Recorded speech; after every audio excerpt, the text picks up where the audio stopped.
Labdien!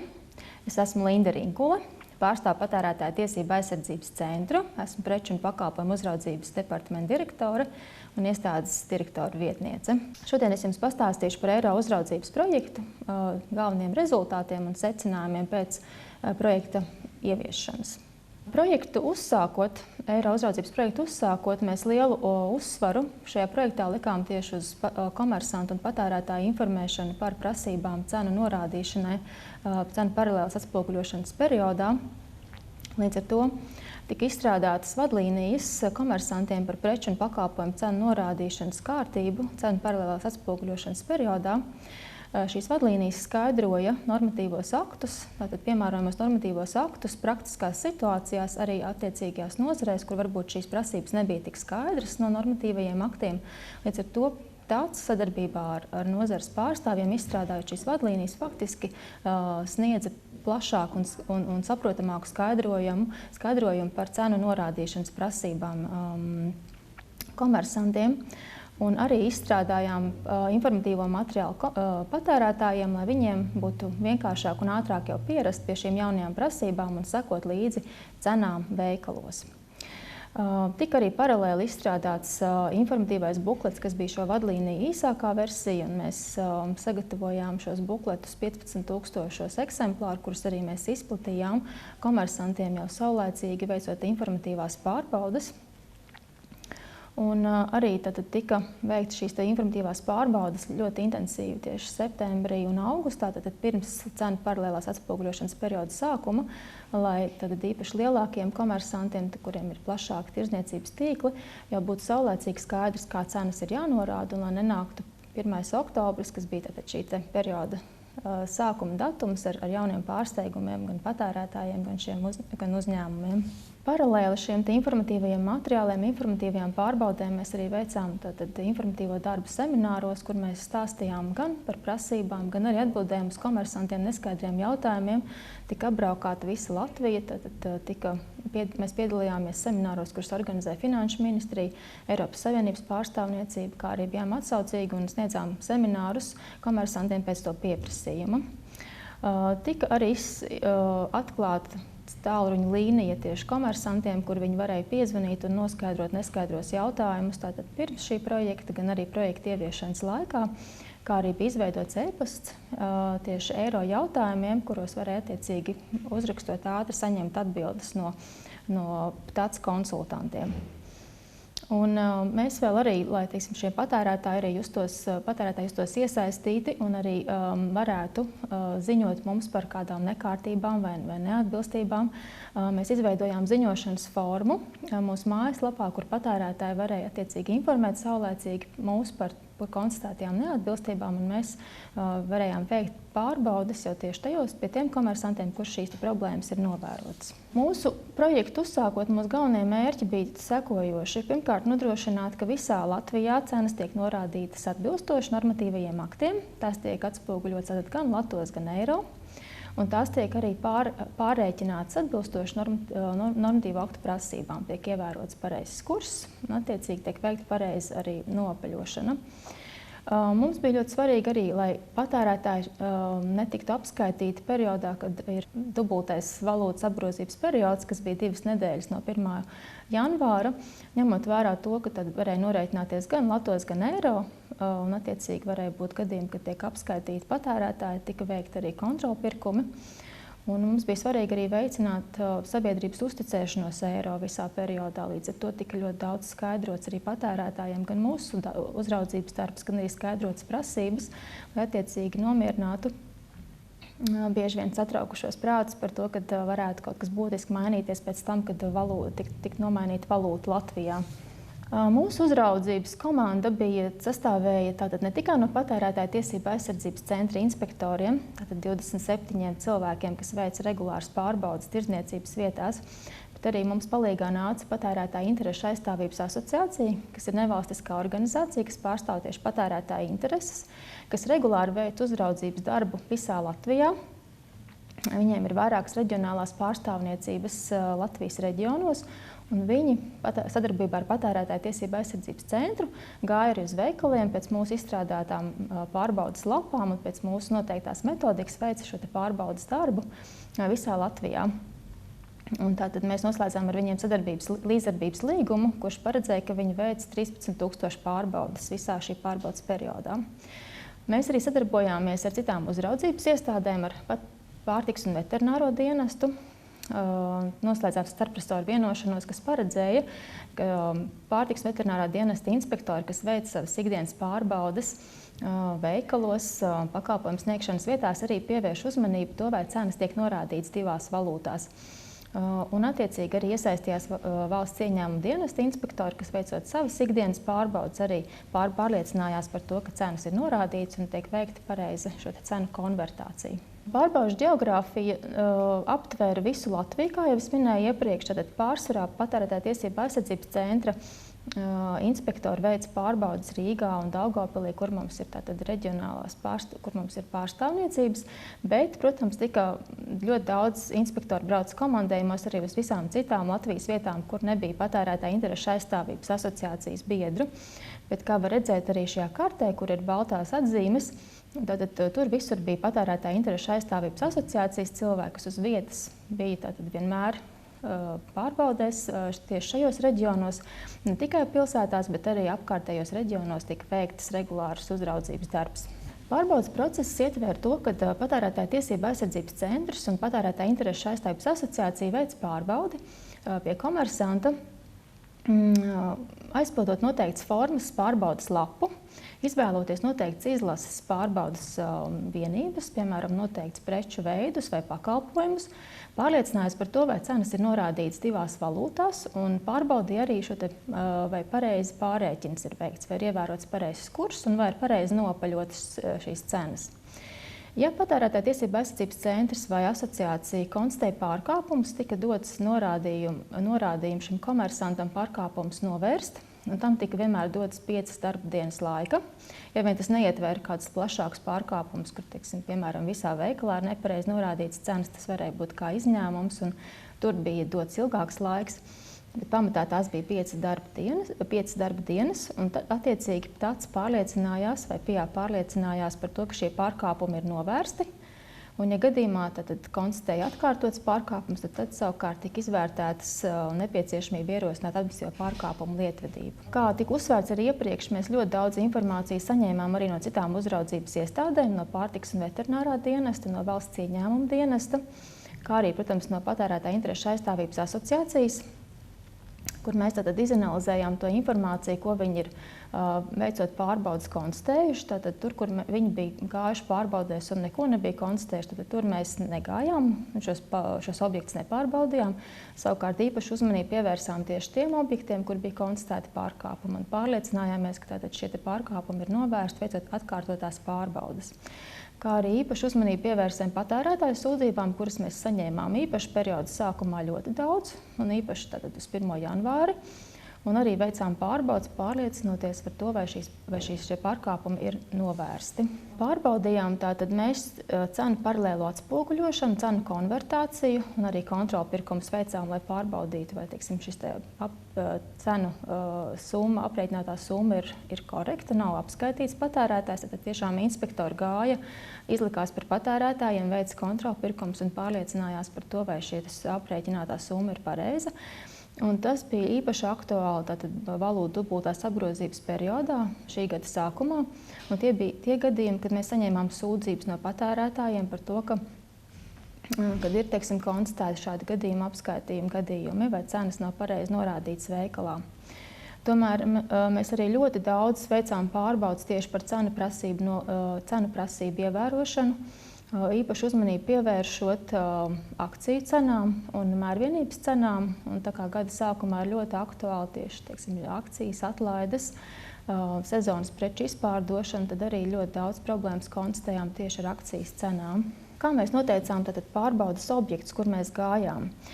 Pārbaužu apjoms, kad bija ļoti liels, un jāatzīst, ka mums ļoti daudz pārbaudas tika veikts faktiski gandrīz visos veikalos un pakalpojumu sniegšanas vietās Latvijā, bet tad mēs ļoti skatījāmies, lai mēs aptvertu pilnīgi visus Latvijas reģionus, aptvertu visu Latvijas novadi.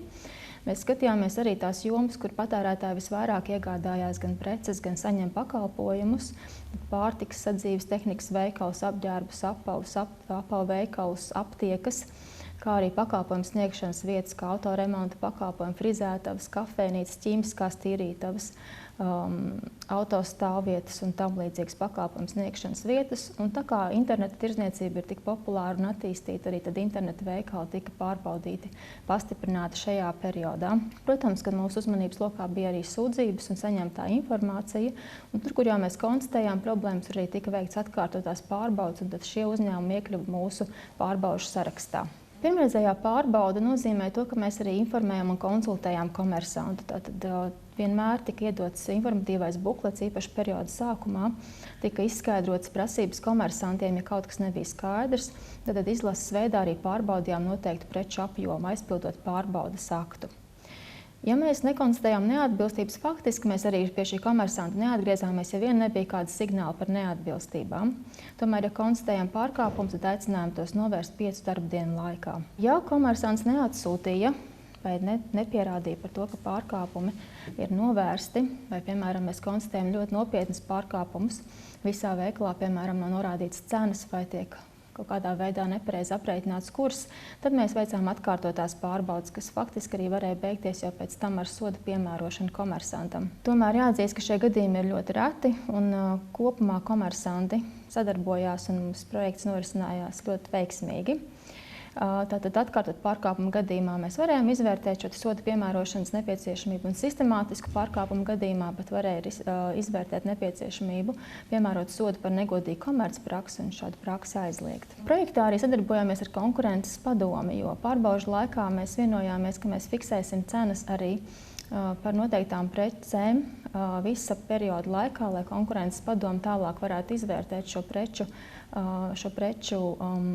dinamiku un attiecīgi, vai šīs preces gadījumā nesaskan citās tirdzniecības vietās, kā arī gadījumos, ja patērētājs sūdzējās par cenu pieaugumu vai pacelšanu tieši perioda laikā, tad šīs ziņas tika nodoktas konkurences padomē izvērtēšanai. Tagad nedaudz par pārbaužu rezultātiem, kurus mēs varam prezentēt nevis par visu periodu, tāpēc, ka šie dati vēl nav pieejami, bet līdz 22. jūnijam, tātad no 1. oktobra līdz 22. jūnijam, kas ir par nepilniem 9 mēnešiem.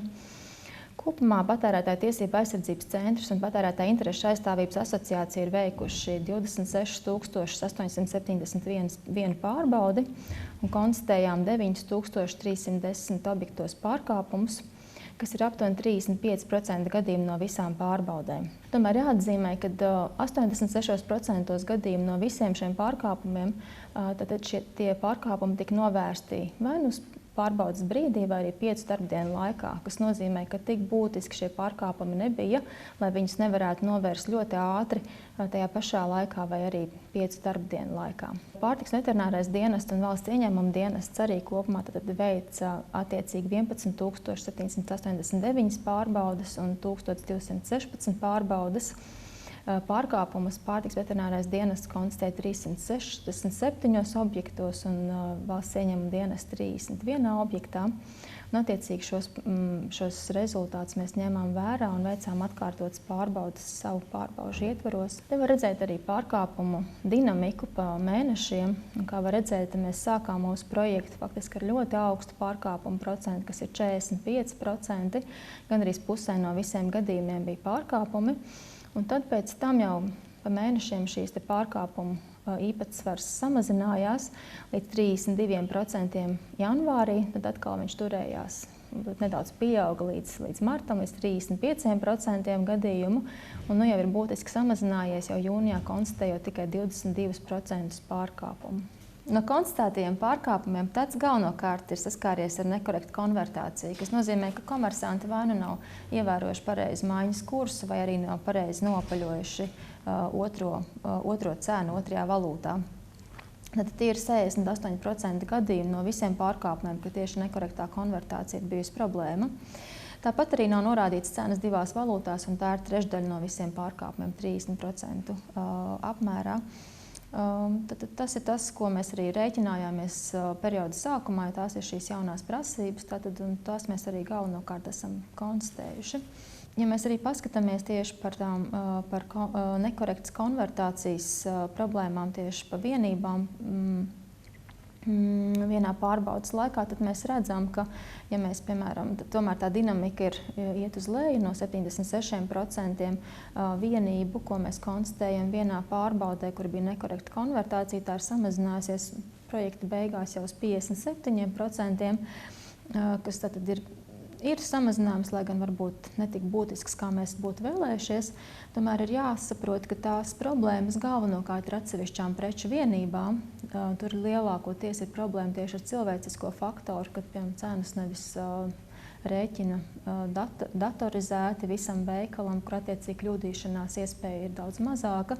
Tie ir galvenokārt tie gadījumi, kad tos rēķina paši cilvēki ar kalkulātoru, rakstot cenas bieži vien ar roku, un tur tad tā kļūdīšanās ir iespējama, un to mēs arī ļoti daudz novērojām projekta laikā.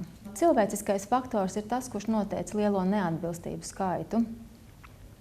Ja mēs salīdzinām pārkāpumu veidus, tieši arī to pārkāpumu veidu dinamiku starp nekorektu konvertāciju un cenu nenorādīšanu divās valūtās vispār pa mēnešiem, tad mēs redzam, ka principā tieši pārkāpumu vienībām, kas ir nekorekta konvertācija, ir samazinājusies tātad visa šī perioda laikā no 62% uz 32%. Tātad tas nozīmē, ka vienas pārbaudas ietveros mēs nekorektu konvertāciju konstatējām retāk jau projekta otrajā pusē.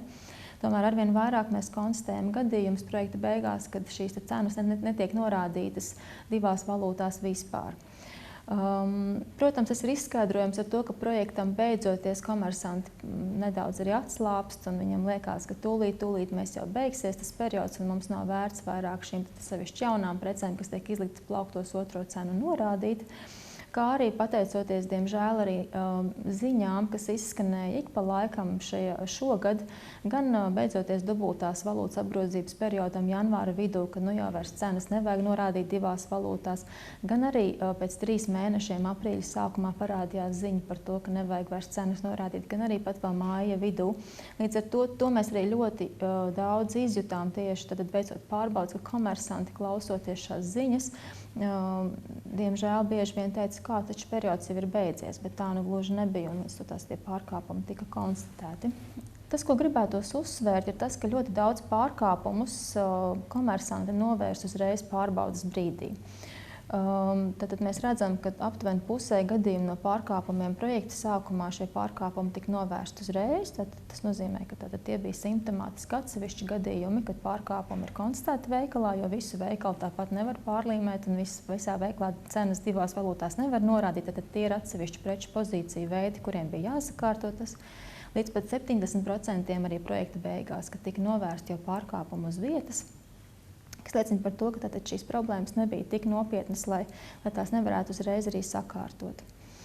Un pēc tam, tā kā mēs devām laiku arī šo neatbilstību novēršanai 5 darbdienu laikā, tad kopumā vispār visa projekta laikā 86% pārkāpumu bija novērsti 5 darbdienu laikā, kas liecina par to, ka komersanti arī ļoti sadarbojās ar Patērētāju tiesību aizsardzības centru. Viņi tātad saprata gan prasības, gan arī nepratojās to izpildē un attiecīgi ātri centās to visu sakārtot, lai varētu tālāk strādāt atbilstoši normatīvu aktu prasībām. Līdz ar to arī Patērētāju tiesību aizsardzības centram nebija nepieciešamība piemērot daudz administratīvo pārkāpumu lēmumus un sodus komersantiem, jo tātad šī sadarbība bija ļoti veiksmīga un visi pārkāpumi tika novērsti.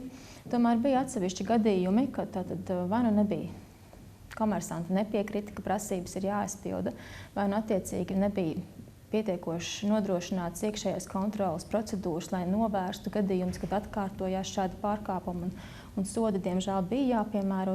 Tomēr tie bija tikai 181 lēmums, tātad līdz 22. jūnijam ir pieņemts par sodu piemērošanu komersantiem, kas ir ļoti, ļoti mazs procents attiecībā pret visu pārbaudīto skaitu.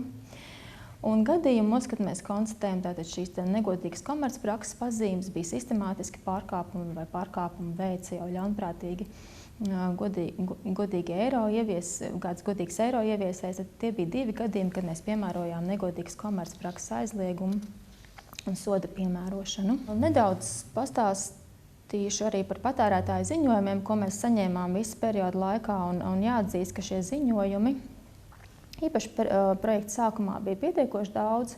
Ļoti daudz patērētāji sūdzējās tieši par cenu pieaugumu.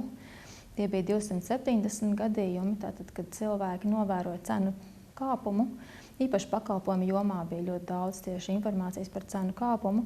Tomēr bija arī gadījumi īpaši gada sākumā, kad vienkārši cilvēki nebija sapratuši par pasažieru pārvadājumiem, atvainojos par to, ka šīs tarifi tika mainīti un līdz to tā nebija cenu celšana, bet vienkārši tarifu maiņa, kas ir atļauta un kas attiecīgi nav konstatējama kā cenu norādīšanas prasību neievērošana. Līdz to, faktiski tie bija ļoti daudz arī gadījumi, kad vienkārši patērētājiem pietrūka informācija vajadzīgajā brīdī.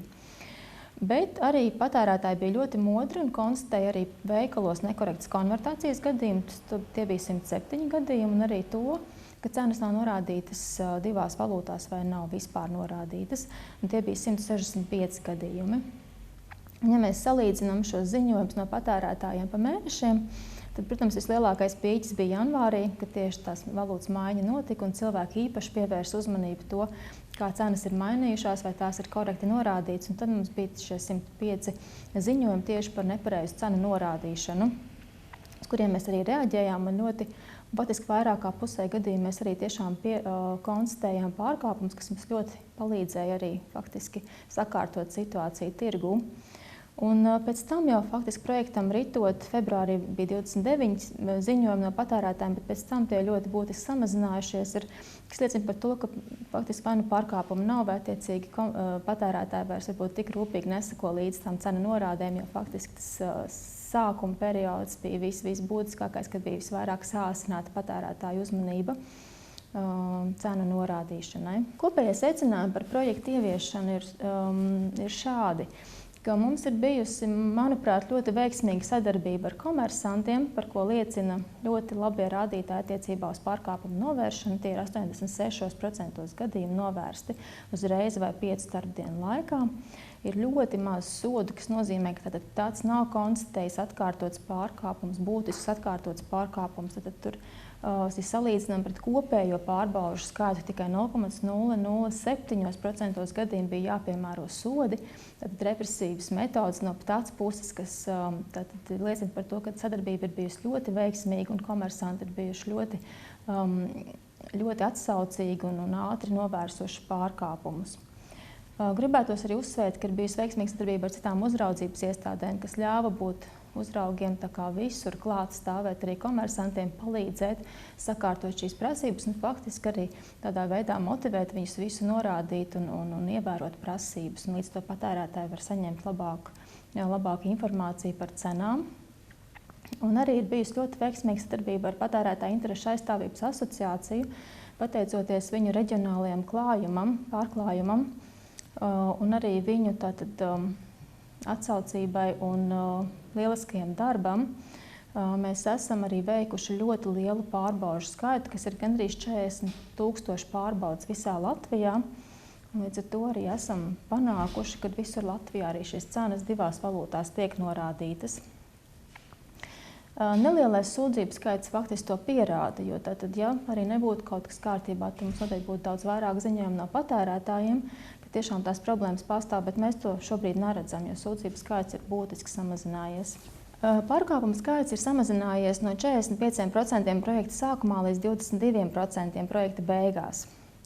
Lai arī nav samazinājies varbūt līdz tādam nelielam procentu skaitam kā 5 līdz 10%, kas varbūt būtu uzskatām par tādu, pieņemamu neatbilstību līmeni, tomēr jāatzīst, ka ļoti daudz pārkāpumu ir tieši cilvēciskās kļūdas, kas ir neizbēgamas, kuras vienmēr būs pie lieliem preču piedāvājumiem, kur ir ļoti daudz iespējas tāpatās arī kļūdīties. Līdz ar to mēs uzskatām, ka mēs esam faktiski panākuši ļoti labu šo projektu rezultātu, ņemot vērā to, ka šīs vienības, kurām mēs konstatējam neatbilstības, ir tikai dažas un tās tiek novērstas pārkāpuma brīdī.